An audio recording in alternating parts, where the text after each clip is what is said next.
Update. I just caught my girlfriend doing it with my dad. Original post. So to start, I male 22, have been with my soon-to-be ex-girlfriend Kate female 21 for just shy of 3 years. Our relationship throughout the 3 years has been amazing. She had always been kind and supportive and very open and honest with me. We had dates often, our intimate life was great, we had very few arguments, but when we did get into a disagreement, we managed to communicate and come to an understanding before long. I believed our relationship to be healthy and loving, but apparently I was wrong. On to the story. About a week ago, I had started to notice that Kate was becoming very touchy about me being on or around her phone. This was odd to me, because not only had she always let me use her phone to make calls if mine was flat or I didn't have immediate access to mine, but she had also downloaded games for me to play on her phone so she could distract me when she wanted to watch her shows.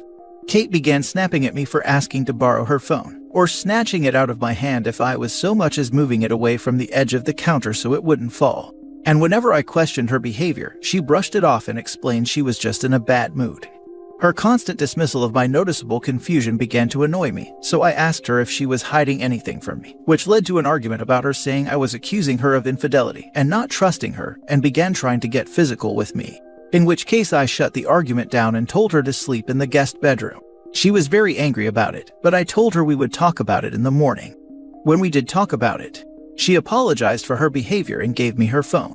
I told her I trusted her and I didn't need to go through it, and to be frank, I did trust her, and I believed her outburst to be due to the ongoing stress at work, which was clearly stupid of me. The next day I noticed she had gotten a mist from my father. I had never known my father to like Kate or even have her contacted that. In fact, I was convinced they both disliked each other. At any and every family event, they would often argue or make snarky remarks at one another until we would have to leave due to the tense atmosphere they had created. So I decided to ask Kate why my father had called her. She physically froze and mumbled an excuse about it being my birthday soon and that he had planned something. But my father and I were never very close, so I didn't understand why he would. But I played it off and decided to go about my day. Then the following night, I had texted her explaining that I had a late shift and I would be back around 10 p.m. the latest, which I did. We ended up being dismissed early due to an incident regarding our manager and a few staff, and so I was heading home by 7 p.m. I tried calling her but she had her phone off, so I assumed it had gone flat or she had turned it off, which she does often at home. When I made it home, I noticed my father's car 2 houses down from ours, and so I tried calling him but his phone was also turned off, which I found odd because my mother likes his phone to be on so she can call him when she needs him as she's handicapped. I assumed my mother was with him, so I opened the door quietly to surprise her as I haven't seen her in a while, and I was met with the sight of my girlfriend bent over the kitchen counter with my father behind her. They both froze and started profusely yelling and telling me it wasn't what it looked like, and that they could explain. But I shut and locked the door from the outside with a deadbolt and made my way to a friend's house. Since then, they've both been blowing up my phone apologizing and begging me not to say anything to anyone. And quite frankly, I'm just disgusted. Disgusted in my father who is turning 60 next month and has my mother to take care of, and disgusted in Kate who was getting railed by my father for who knows how long. I honestly just want to throw up and set them both on fire, but I'm most worried about how my mother will take this situation, as she's very dependent on my father and adores him. How should I go about this? I don't need closure or to confront them. I don't want to know how their gross relationship started or how long it's been going on for. I just need advice on how to approach the situation without causing a bigger mess than there already is. Any advice is welcome. Thank you for reading. Now for the top advice before reading the update. Wow, painful on every level. The word betrayal isn't strong enough. It's also a surreal feeling when all the odd behaviors before make sense now. This just happened too, and the fallout will unfortunately have a longer lifespan. As a gentle reminder, you don't have to figure out the situation with your mom right this minute or even tomorrow. This has got to be a huge emotional shock, and you get to take time to process what's happened and your initial emotional state before figuring out the next steps. And remember, it's not your fault. None of it happened because of you. You're important and you're loved. Take each day as it comes. Disown your father, never speak to him, and break up with her. Way ahead of you. Good for you for walking out. Even if he was my father, I would beat him to a pulp. To do that to your child. Wicked. He shouldn't feel only sorry. He should go to hell. Stay strong, man. Just by you not losing it shows you are 10 times better person than your father and that girl. Thanks, man. I appreciate it. Your father will have already said something to your mother, I assume. Like a lie prepared to get her not to believe you. Have your girlfriend pack her bags, she can stay anywhere else. If she's refusing to leave, stay with a mate for now. Your mom is harder, she's in a more vulnerable position. Ultimately, it's up to her whether she wants to stay or leave, but let her know that she can stay with you, or that you'll help her move her stuff out if she has another person's house she can stay at, as I assume you're in a one-bedroom apartment. I don't know her personality, but given her disability and the length of their marriage, she may feel more inclined to stay. Best not to pressure her to leave, just have you both support each other. Please let her know that she isn't less than, she doesn't deserve this, and that he had no right to do that to her, just like your girlfriend had no right to do this to you. You both deserve better than this. I'm sorry this happened. I'm worried your father will argue that he needed to be cared for, instead of doing the caring to guilt your disabled mother into finding his actions excusable. But there's no excuse for cheating, especially with your son's girlfriend. Now for the first update. Hey guys, I apologize for not updating you all sooner. A lot has happened since my last post, but a big thanks to those who messaged and commented with advice and kind words. As per someone's advice, I asked my mother to lunch, and after some small talk, informed her of the situation. She was understandably upset and in denial about the situation, as my father had spoken to her prior about me still holding a grudge, a story for another time, and that I would be likely to come up with a lie to turn her against him for revenge. But after showing her the messages they had sent afterward, she was distraught and visibly angry about the ordeal. I then asked her if she would be comfortable with me sending an email to our relevant family members and Kate's parents and siblings. And while she was a little reluctant about it, she had said she didn't want the backlash from his family for leaving him. I then did just that. I sent an email explaining the situation, and that my mother and I would be going no contact with both Kate and my father, and low contact with anyone who gave either of us any grief for our decision. Now she is staying with her older sister, while I'm with a close mate until we can figure out a stable living situation for us both. Now onto the actual update. After the email was sent, there was radio silence for a day or two, before both my mother and I were bombarded with a mix of messages that I'll just summarize in small paragraphs. Kate's parents were evidently enraged that I accused their daughter of such a thing, and that they would be suing me for defamation on their daughter's behalf.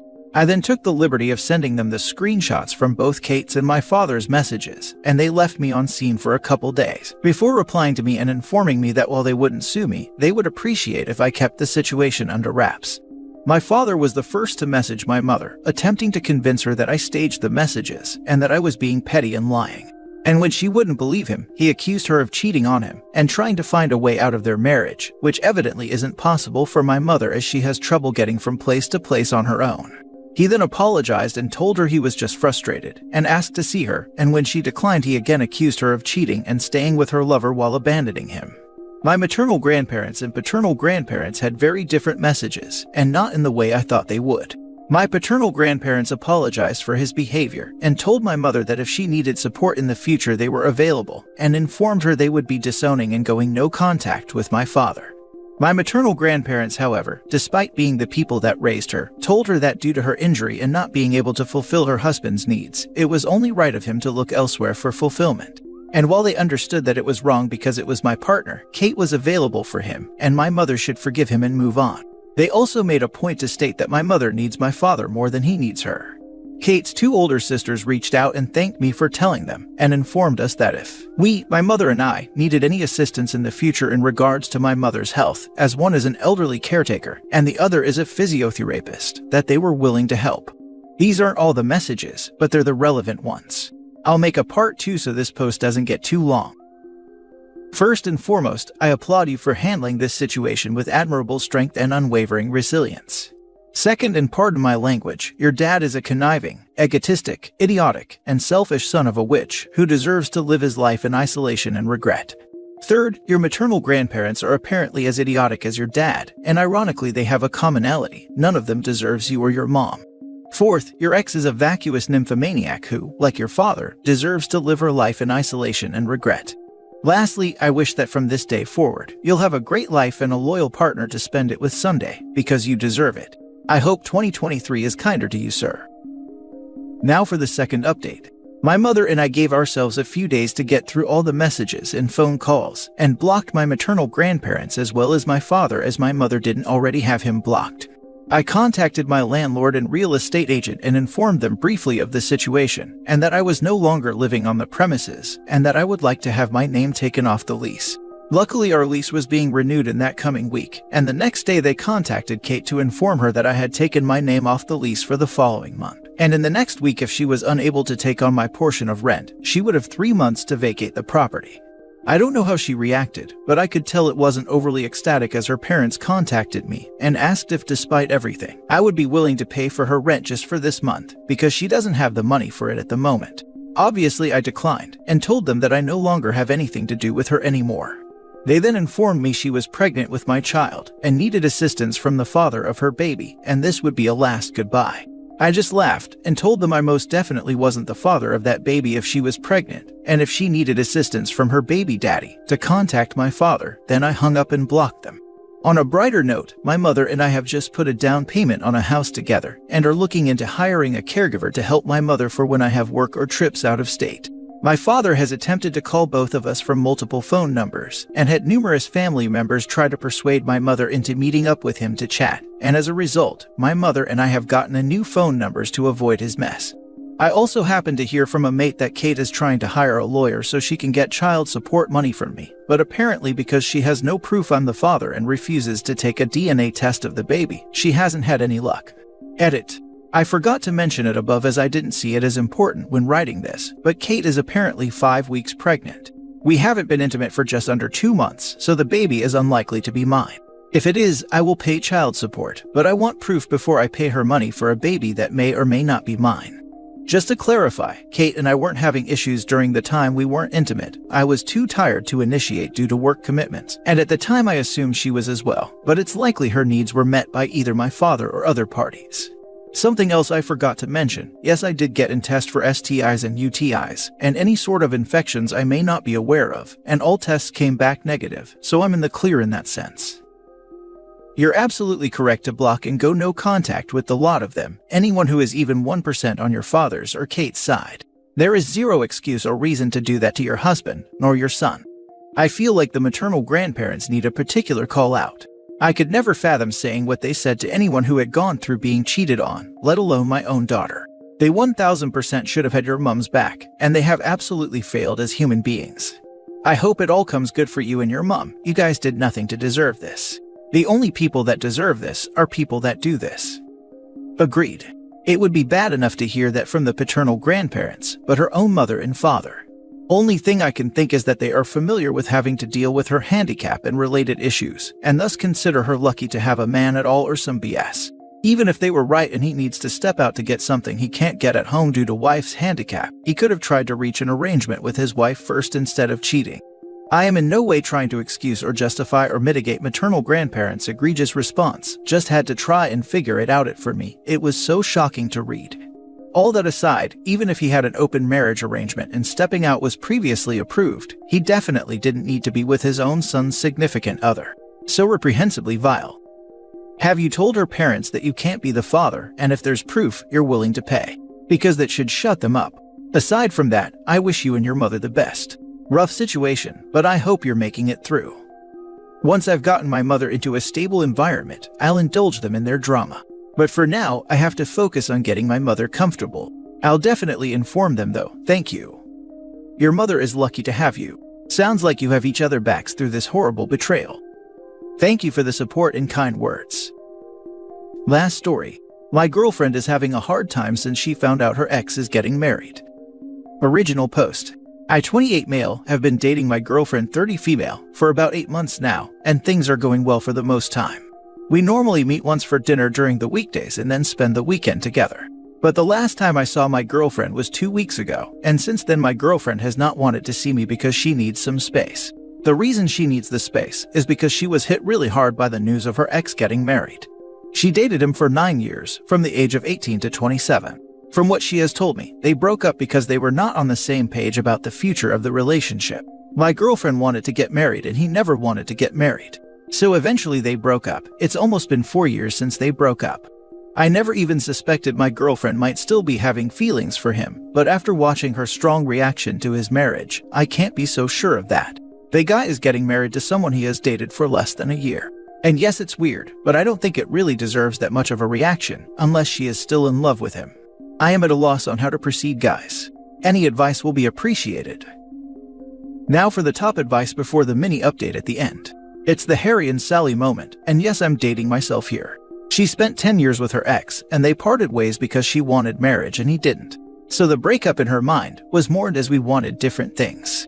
But when he gets married, she can no longer put that breakup in the "we wanted different things" bucket. But that he wasn't against marriage, he was against marrying her. It makes it more personal, so she now is dealing with a whole range of emotions. She doesn't want him back, doesn't still love him, but is hurt because she feels something is wrong with her.